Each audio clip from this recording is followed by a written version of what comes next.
Do you ever feel stuck in the rat race? Life doesn't have to be that way if you're willing to put in the work. In Bigger Vision, Chris Garrison helps you discover the keys to abundance, freedom, and personal growth that let you live the life of your dreams. And now, here's your host, Chris Garrison.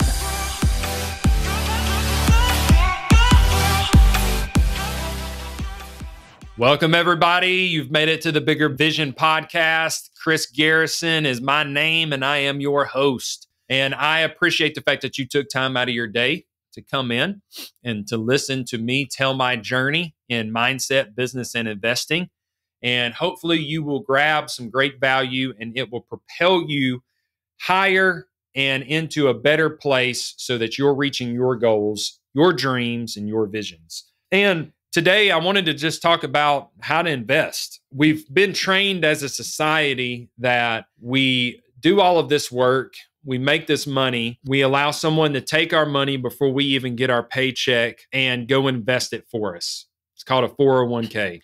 And so you sit there and you go to work, and when you get your paycheck, you've got your retirement that's being pulled out that someone's taken to invest. You got your taxes that's being pulled out. You got your Social Security and all this other stuff. And then you're left with the money at the end. So you don't even get your hands on the money. You've got all these other folks taking it out before you ever get it. And it really takes the freedom away. We've been conditioned so that we just go in the flow of what our past ancestors have done, our grandparents, our parents. And that flow is flawed because we are trusting that the person that is taking our money out of our paycheck, every paycheck, to go invest into the marketplace to earn us a retirement is highly capable. And I'm going to tell you, the majority of them out there are not. The majority of those out there messing with your retirement plan barely have you over inflation. Matter of fact, probably you're under inflation. And inflation, if you're not sure what that is, that's just where your money loses its buying power because we print money every day. Our government prints money every day. So inflation is something real. And if it's not in an asset, if your money's not in an asset, then it is having heavy trouble to stay past inflation. The rate of inflation. So if the rate of inflation is 5%, you better make sure that you're at least making 5%.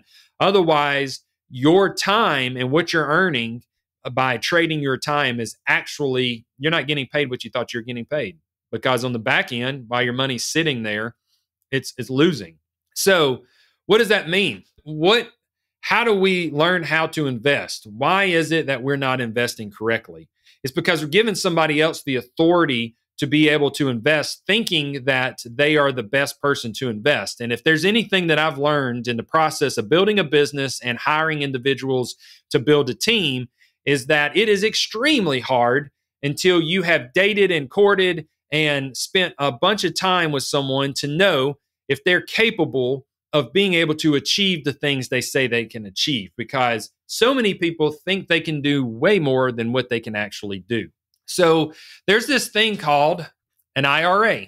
And I had a Facebook friend that posted and said, we wish we would have known and took action earlier in this situation. They had an IRA there that they were putting money out of their paychecks and they were making contributions to this IRA.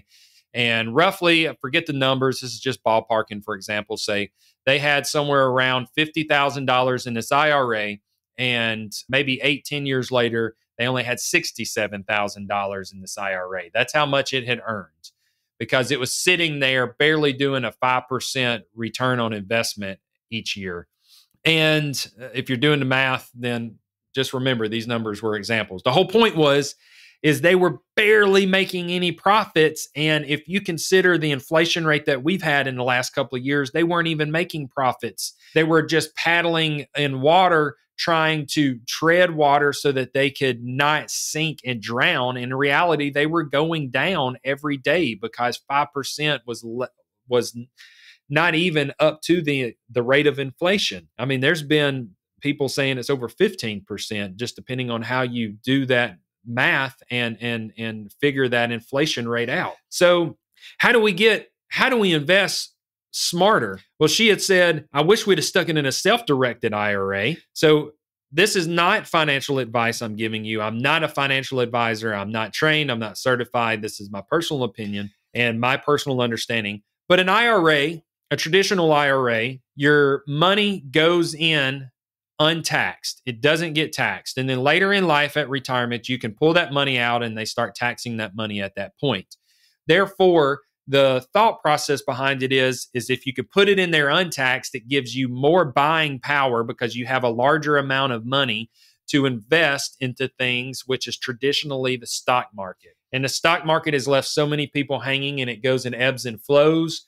But if you've got a smart investor over time, they say that it's going to achieve 4 or 5%. Well, to me, 4 or 5% on my money as I'm making it is not going to get me to the lifestyle and to the goals that I'm trying to get to. And I'm going to tell you, it's not going to get you there either. So the other option is you can move it into a self-directed IRA. And the self-directed IRA is where you pay your taxes right up front. So you're going to pay your tax on that money, stick it in the self-directed IRA, and then that self-directed IRA allows you loan your money out and invest in assets outside of the stock market. You can buy crypto. You can put it with me to invest in real estate, or you can put it with someone else to invest in real estate into apartment complexes and storage buildings and single family homes and commercial retail warehouse space, whatever. And then those profits that's made from that money, let's say that you loan it out and you make your money back and they pay your money back plus your profits for the loan, just like a bank would loan money out. You're acting as the bank with your retirement money. And that comes back and it's untaxed. So the gains that you make are not taxed and they won't be taxed.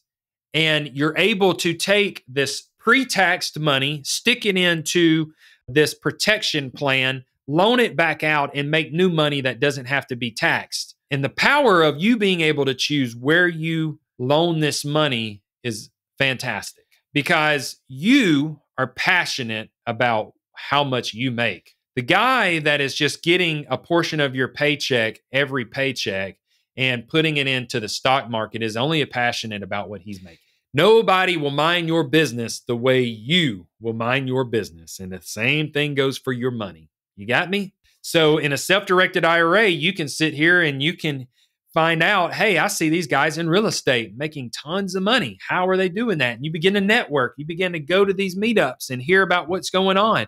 You begin to follow these individuals and see that they're successful in what they're doing. And then you finally say, hey, I've got some money. When they say, I've got an opportunity, you say, I got some money for this opportunity, and you loan it. And instead of making 5%, my investors are making 10% plus.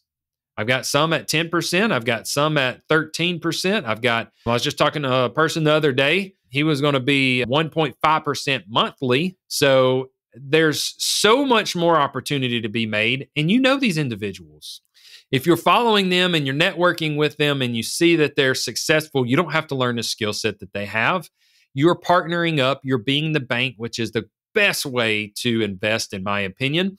But you have to build the wealth to be the bank. And then you're able to truly passively make money with your money. That is the goal of every wealthy person, is to have their money working for them, making them new money, not trading their time for money. Trading your time for money is what is only supposed to happen in the early stages. Now, I still trade my time for money. Don't get me wrong. But as I am accomplishing success and building wealth, I am sending that money out to make me more money. And I am able to, at that point, cover my lifestyle with the money being made from my money. And it's not so dependent upon me at that point. Because if I get sick, what happens? Well, I can't go to work. And if I don't have something that's just working off a brain and I can just sit there and if it's taking physical activity, I'm not producing any money by trading my time. But if I got money out there that's making new money for me, how safe do you feel now? What if something bad happens? You've got income, you've got revenue coming in because you were a smart investor, because you listen to podcasts like this. You got yourself surrounded around individuals that were making money and being highly successful, and you began to mimic what they were doing. You began to listen and study what they had going on in life so that you could understand the secrets. And in reality, they're not secrets because these guys, including myself, I want to share everything because I want to see people win. I want to see people do better. So an IRA traditionally, and then you got a self-directed IRA. The whole point of talking about this IRA situation is to say, what is your money going into and what kind of return on investment, ROI, are you making? Are you believing and trusting someone else to accomplish great success with your money to build a retirement that's worth retiring on? Or are you going to take some effort and study some of the things that highly wealthy people put their money in? Real estate, crypto, Forex trading, stock market. I don't put anything in the stock market, but there are folks that do the stock market. Businesses. There's ways that you invest in businesses and you get a piece of the equity. So there's another thing that I want to myth that I want to just blow up. And that's, well, I want to pay my house down because then it makes me safer. Then I won't possibly lose my house. And I've got equity in my house. Equity sitting in your house is not safe. Okay. Why? Just one thing, inflation again. You've got money sitting there that's not making or producing new money. Why in the world? That's like you having an army and you sit there and you stick that army in the barracks. You leave them in their bunkhouses and you never send them out to go conquer and grab land. So what was the purpose of having that army? To make you feel secure because they're sitting back in the bunks? No, they're not doing anything. Matter of fact, they're getting fat and lazy sitting back in the bunks because they're not training. They're not getting the activity to keep them at a high performance level. Same thing with your money. You got a $100,000 house and you've got $50,000 that you've paid down on the debt from the loan from the bank, and you got $50,000 you still owe. That's $50,000 of equity. Then you go to the bank and you're going to pull out a portion of that equity, and you're going to take that equity and you're going to stick it into something else. You're going to partner with someone else. Maybe you've got the skill set and you understand you've got a business idea, and this business idea has always already proven itself. So you're going to take a little bit of money and then you're going to invest in this business. Or you've got a buddy or a friend or a family member or somebody that you see investing in real estate, or they've got a business that they're growing. They just need a little extra capital and they're willing to break you off some equity in that business or in that real estate. Or they're just willing to give you a great interest rate while they have their money in play, your money in play. This is how you build wealth. You don't build wealth by having a bunch of paid off assets. Now, let me say this. There's different stages in life. Me, personally, I'm in the scalable stage. Now, I've got mentors that are not in the scalable stage. They've got a massive amount of wealth. So some things they do leave paid off.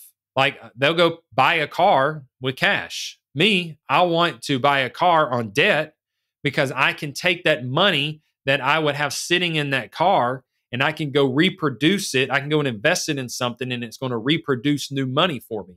If I have all my money sitting in a paid off car, it's doing absolutely nothing for me, but going down in value because a car typically does not hold its value. It depreciates because it's getting wear and tear and everybody wants the new. So you got to notice the equity that's in those assets. So if you've got a paid off car, if you've got equity in a car, equity in a house, and it doesn't have to be fully paid off, you can take a loan against the money that you do have paid down in these assets. You pull that money out and you partner it with someone, or you put it behind a dream of your own business. And then at that point, you've got two things building equity, because as you're increasing the business, it's going to be worth more because it's more valuable. So now your equity is being built in the business through your efforts there or through your partnership with someone. As you begin to rehab that house that you loaned your money for, and that partner that you partnered up with and you came in as a private investor with them, now they're taking your money and they're able to rehab a house and build value into that house through sweat equity. And now maybe they give you your money back with an interest rate, or you've got a piece of equity in that house so that when it goes to sell, you've made a lot more money. The goal is to not let your money, your little soldiers, sit there and be fooled in the thought process that equity is safe. Do you over leverage? No. You don't pull out 100% of the equity so that if the market corrects, you're still okay and you don't have a payment that's higher than what your asset's worth. But you don't leave something fully paid off if you're trying to grow and if you're scaling. And you need to be like super rich if you're not utilizing this aspect, like close to the billion mark. You know what I mean? Because you're wasting opportunity. And when you waste opportunity, you're taking away from your lifestyle, your future lifestyle. You're taking value out of your life because the reason we work for money is so that it enhances our life. The reason we pay for anything is because we feel like it's going to enhance our life. So where do I put my money? I put it in real estate. I buy real estate that's maintenance deferred, and then I hire contractors, people that are skilled in trades like carpentry and paint and flooring and what else? Electrical and plumbing. And they come in and I put the plan together and say, here's what I want. And then they execute that plan. And now instead of having a $50,000 house, I've got a $150,000 house because I did the hard work and it paid me a bunch of money to do that hard work, even though I didn't do the hard work. I just took the risk and I found the right people. I found the who to do that work. So now I've got more money and I'm able to take that to the bank and say, hey, I've got this house that's worth 150. I want to pull 75% of the value out of this house. And I take that 75% and I go buy another house. And I just keep doing it over and over again. It's called the BRRRR method, BRRRR, BRRRR method. You can Google it, look it up. It's very popular in the real estate world. You buy something that needs work, you do the rehab on it, and then you take it to the bank after you've got it rehabbed and rented, and you take it to the bank, and then the bank's going to give you a portion of the after repair value. And that is how you duplicate it over and over again. The other thing is I put it in crypto. I bought it at a very, I researched and got a part of a group that was very educated on crypto. And I've started putting some money into crypto. And I did it dollar cost averaging on some of it. Others, I just dropped chunks of it. The best way to do it is dollar cost averaging, which just simply means every day on of the month or the week, I'm going to put this much money towards this asset. And then instead of trying to time the market on its peaks and valleys, you're going to get a pretty washed out average amount that is you've invested at. It's a great strategy that takes the gambling aspect of it away. So I've got some money in crypto. I've got some money in Forex trading where they're taking foreign exchange, but like the yen and the dollar, when it gets exchanged, they're arbitraging that little gap. It's based off of an algorithm and a system. That's producing me money. Then I've got my business that I'm active in, like my real estate business, and it is producing me money from my team's efforts and me managing my team and managing those processes and being there available to solve those problems when they do come about. So I've got multiple streams of revenue, but I didn't start with that. I started with $500 and I bought some equipment and I started trading my time for money. I went and found people that saw my service valuable and was willing to pay for it. And I presented myself well and I gave a great product, a great service. And they kept bringing me back for more great service. And I began to grab that money. I lived below my means and I would take everything and push it back into the business. And I grew the business and I grew the team. And then it allowed me to get to a point to where I had extra money. And I also had extra time now because I had a team that also enjoyed the vision of this company and what it was doing for their lifestyle. And as I had more time and more money, I began to study real estate. I began to network and get into these groups that taught me about crypto and taught me about Forex trading and really I'm learning about how businesses are bought and sold now, because when you get in the right groups, these individuals, they're just about business, man. They enjoy growing something. They enjoy seeing their efforts produce fruits. That is what drives them. That's where their passion's at. And that is what they're all about. And they are passionate about it, so they're sharing it. And as they're sharing it, you start to ask questions and you get inspired. And now you know something that the majority of the population doesn't know. And it's because you pulled away from what our society has trained us to do, which is go to work, trade your time for money, and give your money to someone else so that they can invest it for you. Instead, you took power, and whenever you mind your money, you are going to be much better off because nobody will mind your business or your money the way you do. And your passion is going to be much greater than the person that's dealing with your money. So get out there and discover new revenue streams and start letting your money make you money. Stop living in false sense of security, thinking that equity in assets is going to make you safe. Don't over leverage, but take the extra equity out and put it into another asset, because if you really want to be safe, you're going to be diversified, which means you're going to have multiple revenue streams so that if one over here goes to shit, these over here are still performing. And when you've got multiple streams of revenue, then you are much safer. You've got a lot more confidence because you're not stressed about something failing, and you will take opportunities, risk much quicker instead of running away out of fear.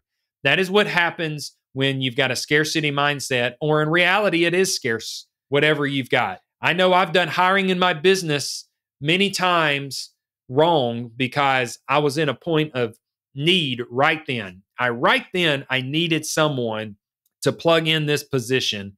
And so I accepted the first applicant. But if I'd have had an applicant of 200 individuals and 25 of those were like rock stars, then I would have not been in a scarcity mindset and in such a place of need, and I would have hired a lot harder. Therefore, I could have managed much easier. I want to leave you with this quote today that I got from my mentor, and it said, "Want an easy life, do hard shit. Want a hard life, do easy shit." I'll say that one more time. You want an easy life, do hard shit. If you want a hard life, do easy shit. If you will take the hard right now, you will have the easy down the road. But you got to stay consistent. It's not going to happen overnight. I know we're in a microwave generation, and we think everything comes immediately like the Hot Pockets. But the reality is there's no substance to that Hot Pocket. There's no substance to anything that comes immediately. Delayed gratification is the best fruit, the best results from an action. So stop thinking you're going to get it tomorrow from one action made today. It's multiple actions. It's multiple investments. You grow every single day. This right here, now you know, I need to ask somebody that is in the area of finance about a self-directed IRA. And I need to ask until I find a person that gives me the information so I can make a qualified decision about a self-directed IRA. Now you know that you can make more than 5 or 6% and 5% and 6% return on your money when you invest it is bullshit. It's crap. It's no good. It's nothing. You're not going to retire in a great financial state if that's all that you're making on your money. You're just not going to.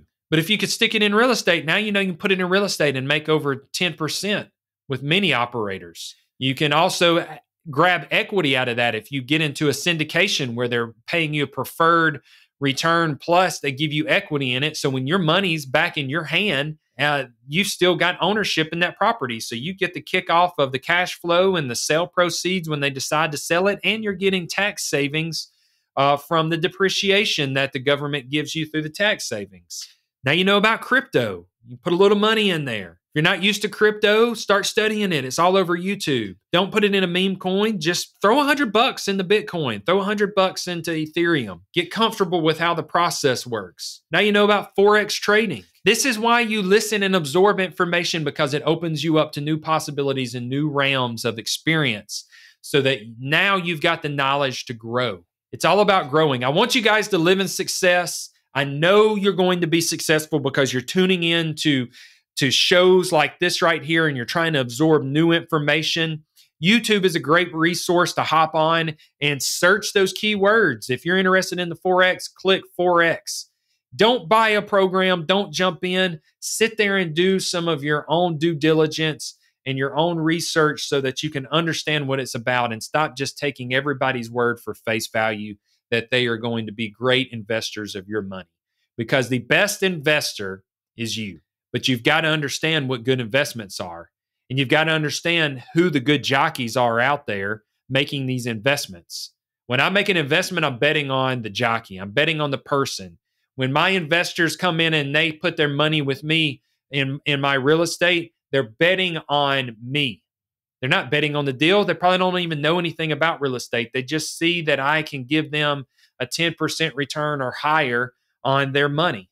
I want you guys to live in success. If you enjoyed this episode, then please hop on whatever platform you're listening to. Give me a 5-star review. Give me a written referral, because that helps me in the algorithm and exposes me to other people that are searching information out like this type of content. If you don't have a community that you're plugged into, that's helping you increase your mindset, your business, and your investing skills, then please hop over to Facebook. We got a Facebook group called Bigger Vision Facebook group, and that group is free. No admission is required, and we've got over 800 members growing every single day, and we get a ton of content dropped. Matter of fact, next Monday, I'm going to have Amanda Holbrook, a friend of mine that also takes care of my IRAs and self-directed IRAs. And we're going to pick her brain, and she's going to expose you to more of that realm. So, guys, let's grow together. I want to see you live in success.